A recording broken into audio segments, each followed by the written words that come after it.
Urdu point کی videos دیکھنے کے لیے ہمارا چینل سبسکرائب کیجیے اور بیل کے آئیکن پر کلک کیجیے تاکہ آپ ہماری تمام آنے والی ویڈیوز سے باخبر رہ سکیں۔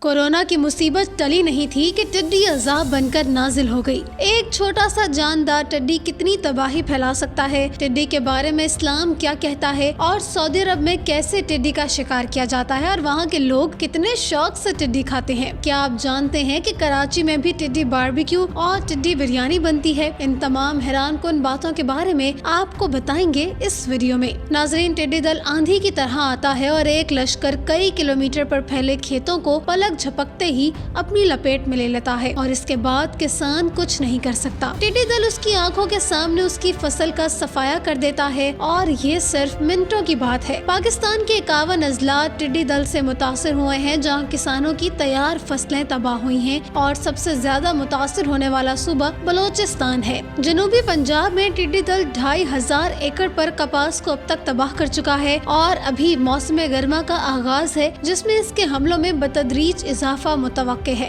پاکستان کو ٹڈی دل سے متاثر ہونے والے چند بڑے ممالک میں شامل کیا جا رہا ہے۔ ناظرین، اس جانور کے انڈے دینے کا طریقہ بھی عجیب ہوتا ہے۔ جب انڈے دینے کا ارادہ کرتی ہے تو ایسی سخت اور بنجر زمین کا انتخاب کرتی ہے جہاں کسی انسان کا گزر نہ ہو، اور پھر سوراخ کرتی ہے جس میں وہ انڈا دیتی ہے اور وہیں رکھے رکھے زمین کی گرمی سے بچہ پیدا ہو جاتا ہے۔ ٹڈی ان حشرات میں سے ہے جو لشکر کی طرح ایک ساتھ پرواز کرتی ہے اور اپنے سردار کے تابع ہوتی ہے۔ اگر ٹڈیوں کا سردار پرواز کرتا ہے تو یہ بھی اسی کے ساتھ پرواز کرتی ہے، اور اگر وہ کسی جگہ اترتا ہے تو یہ بھی اسی کے ساتھ اتر جاتی ہے۔ ٹڈیوں کا اسلامی روایات میں بھی تذکرہ آیا ہے۔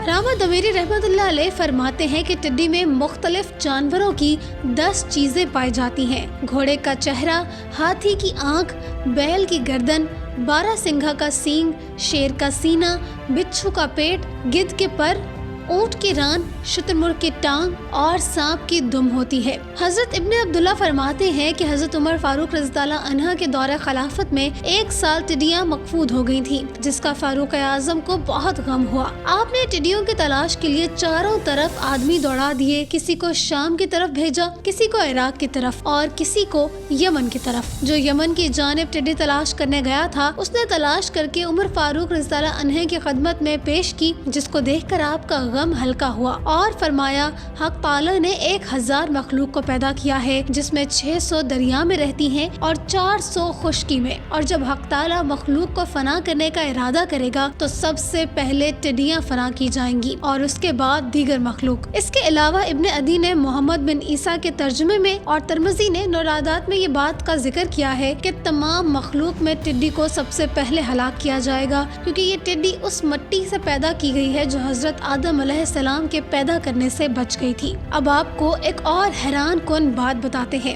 ٹڈی دل دیکھ کر عام طور پر اکتاہٹ اور خوف کا اظہار کیا جاتا ہے، لیکن شاید زیادہ لوگوں کو علم نہیں کہ سعودی عرب میں ٹڈیاں لوگوں کی مرغوب غذا ہیں۔ سعودی عرب کے مختلف بازاروں میں زندہ ٹڈیوں کی تھیلیاں فروخت ہوتی ہیں، اور کچھ لوگوں نے تو یہ کاروبار آن لائن بھی شروع کر دیا ہے۔ سعودی عرب کی مقامی مارکیٹ میں زندہ ٹڈیوں کی تھیلی 50 ریال میں بھی فروخت ہوتی رہی ہے، اور اب ممکن ہے کہ اس کی قیمت مزید بڑھ گئی ہو۔ سعودی عرب میں زندہ ٹڈیاں خریدی جاتی ہیں اور انہیں پکانے کے 2 طریقے ہیں۔ ایک طریقہ یہ ہے کہ ٹڈیوں کو پانی میں ابالنے کے بعد تیل میں فرائی کیا جاتا ہے اور پھر اپنی پسند کے مسالے ڈال کر کھایا جاتا ہے۔ دوسرا طریقہ یہ ہے کہ انہیں چاولوں کے ساتھ پکا کر کھایا جاتا ہے۔ افریقی ممالک میں ٹڈیوں کو خشک کر کے پکایا جاتا ہے، اور بعض ممالک میں تو ٹڈیوں کو سینڈوچ میں ڈال کر بھی کھایا جاتا ہے۔ ناظرین، ماہر غذائیات نے بھی ٹڈیوں کی غذائی اہمیت کا اعتراف کیا ہے۔ ان کے مطابق ٹڈیاں پروٹین سے بھرپور ہیں اور ان میں 62% پروٹین،